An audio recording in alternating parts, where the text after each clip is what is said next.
네, 이제 가을이 깊어져 가면서 2022년이 2달밖에 남지 않았습니다.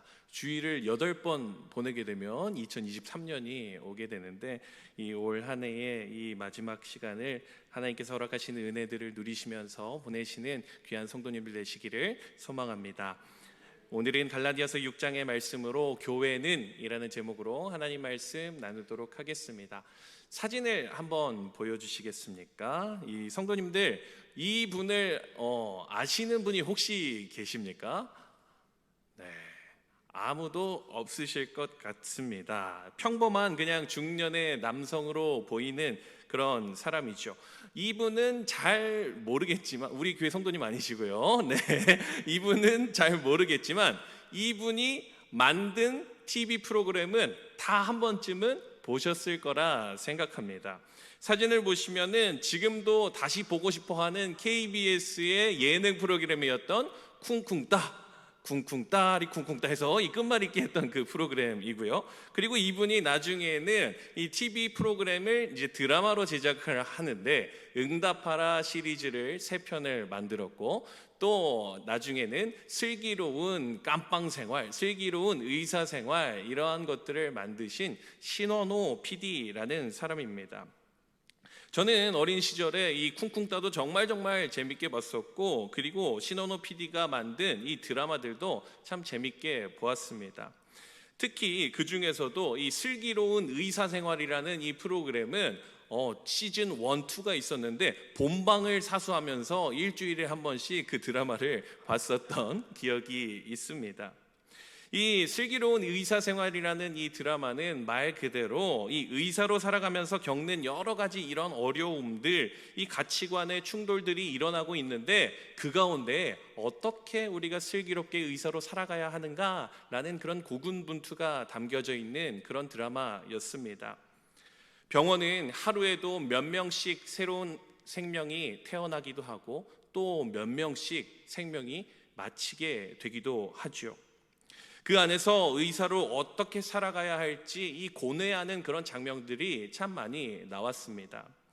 그 드라마를 보면서 이런 생각을 했습니다. 의사로 살아가면서 여러 가지 고민들과 고뇌들을 하면서 살아가는데 크리스찬인 나는, 성도인 나는 이렇게 고민을 하면서 살아가고 있을까? 슬기롭게 우리가 교회 생활을 하기 위해서 어떻게 해야 할까라는 그런 고민들을 많이 했었던 것 같습니다. 오늘 본문에서 이 사도 바울은 이 갈라디아 교회 성도들에게 마지막으로 이렇게 편지를 쓰고 있습니다. 갈라디아서의 이 긴 편지의 끝을 어떻게 맺고 있을까요? 그들에게 어떻게 살아가라고 이야기를 하고 있을까요?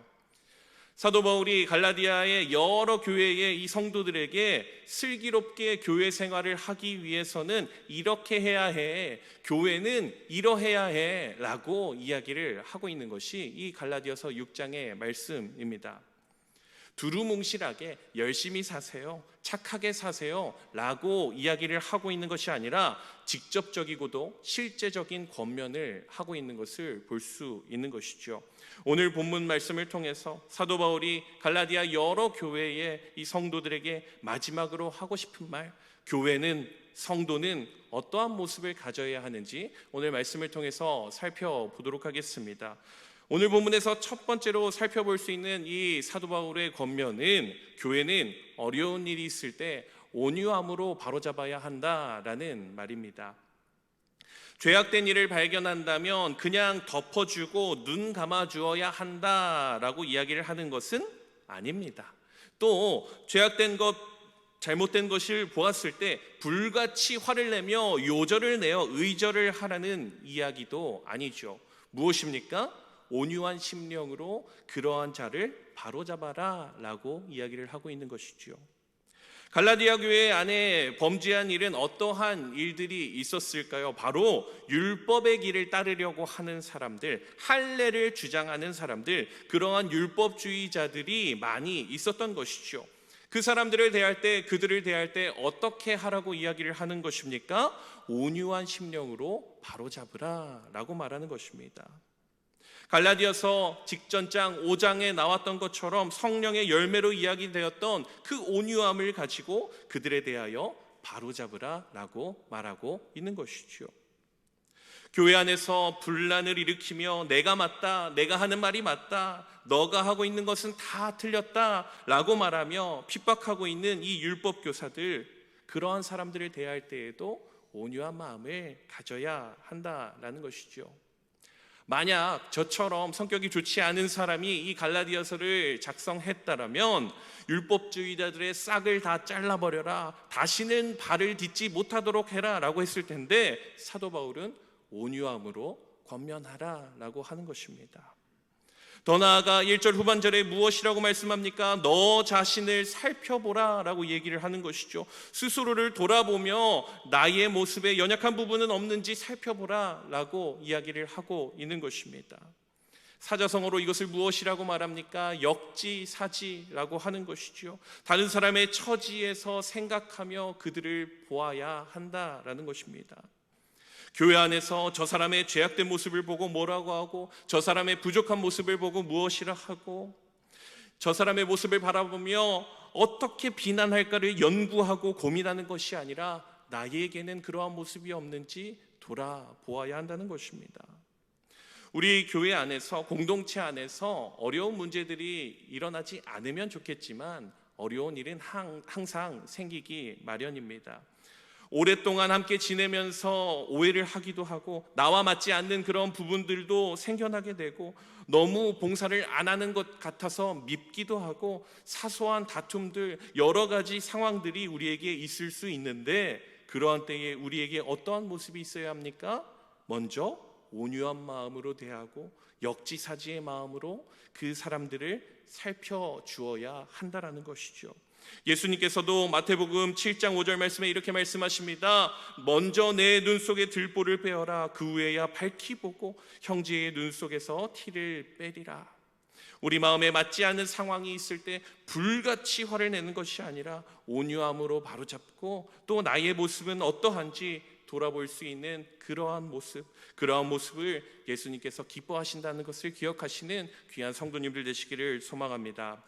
두 번째로 오늘 말씀을 통해서 살펴볼 수 있는 사도 바울의 권면은 교회는 서로의 짐을 지어주어야 한다라는 것입니다. 그리스도인은 이 공동체 안에서 이 상대의 삶의 짐, 어려움들을 지어주어야 한다라고 이야기를 하는 것이죠. 그것이 곧 무엇이라고 이야기를 합니까? 그리스도의 법을 성취하는 길이다. 다시 말해 교회가 살아가야 하는 모습이 바로 서로의 짐을 지어주는 것이다 라고 말하고 있는 것입니다. 우리는 이 땅을 살면서 나만 가볍게, 우리만 가볍게 가뿐하게 짐 없이 살아가서는 안 된다라는 것이지요. 하나님께서 바라보시는 곳에 시선을 두고 하나님의 눈물인 고인 곳에 우리의 눈물이 고여야 한다라는 것입니다. 교회 안에서, 공동체 안에서 무거운 짐을 지고 가는 동역자가 있다면 넌 왜 그렇게 짐이 많아? 하면서 손가락질을 하며 놀리는 것이 아니라 그 짐을 함께 짊어지고 나아가야 한다는 것입니다. 그 이유가 무엇입니까? 그것을 하나님께서 기뻐하시는 모습, 그리스도의 법을 성취하는 모습이기 때문인 것이죠. 마태복음 22장 말씀에서 이 한 율법사가 예수님에게 질문을 합니다. 예수님 어느 계명이 가장 큽니까? 라고 질문을 하죠. 그랬더니 예수님께서 무엇이라고 말씀을 하십니까? 내 마음을 다하고 목숨을 다하고 뜻을 다하여 주 너의 하나님을 사랑하라 하셨으니 이것이 크고 첫째 되는 계명이요, 둘째도 그와 같으니 내 이웃을 내 자신과 같이 사랑하라 라는 것입니다. 우리는 이 세상을 살면서 예수님께서 하신 이 두 계명을 기억해야 합니다. 하나님 사랑과 이웃 사랑인 것입니다. 하나님만 사랑하고 다른 이가 무겁게 짐을 짊어지고 가는 것을 가만히 보고 있는 인생이 아니라 그 짐을 함께 짊어주어야 한다는 것입니다. 사랑하는 성도님들, 오늘 우리가 해야 할 것이 있습니다. 교회 안에서 또 우리의 일상생활 속에, 인간관계 속에서 너무나 짐이 무거워서 좌절하고 있는 그런 동역자들, 또 세상의 동료들이 있으십니까? 자녀 문제로 너무나 마음 아파하는 그러한 분들이 계십니까? 우리는 그들의 짐을 짊어주며 함께 예수님의 사랑을 전해야 한다라는 것이죠. 그렇게 짐을 지어주는 인생이 될 때 그리스도의 법을 성취하는 인생, 교회가 해야 하고 성도가 해야 하는 일, 그것이 바로 서로의 짐을 짊어주는 것인 것을 기억하시기를 소망합니다. 예수님께서 말씀하시듯 하나님을 사랑하고 이웃을 사랑하는 인생을 살아가시는 귀한 성도님들 되시기를 간절히 소망합니다. 마지막으로 오늘 본문을 통해서 살펴볼 수 있는 사도 바울의 권면은 교회는 늘 성령을 심어야 한다라는 것입니다. 오늘 본문 8절 말씀인데요, 우리 8절 말씀 우리 함께 읽도록 하겠습니다. 시작. 자기의 썩 심는 자는 육체로부터 썩어질 것을 거두고 성령을 위하여 심는 자는 성령으로부터 영생을 거두리라. 아멘. 육체로 심는 인생은 육체로 썩어질 것을 거두게 되고, 성령을 위하여 심는 인생은 성령으로부터 영생을 거두게 된다라고 말씀하시는 것이죠. 농사와 같이 영적인 일을 심는 대로 거두게 된다라는 것을 말씀하십니다. 율법 아래에 살고 육체를 신뢰하면 썩은 육신으로 끝나겠지만, 성령을 따라서 살게 되면은 부활의 몸을 입고 영생하게 될 것이다 라는 것을 말씀하시는 것입니다. 이 말의 뜻은 무엇일까요? 육체를 따르는 것을, 그것만을 기뻐하는 인생이 아니라 영적인 일을 기뻐하는 인생, 이 땅에서의 기쁨만을 소망하는 인생이 아니라 보이지 않지만 우리에게 존재하는 영적인 일에 열심을 내는 인생이 우리의 인생이 되어야 한다는 것입니다. 어제 장례식장을 이렇게 다녀오면서 차가 많이 막혀가지고 한 2시간 반 정도 이렇게 오고 가며 차를 이동했습니다. 이렇게 운전을 하면서 담임 목사님과 또 우리 장로님과 이 여러 가지 대화들을 나누게 되었고, 또 은혜의 말씀들을 그런 듣는 시간이었습니다.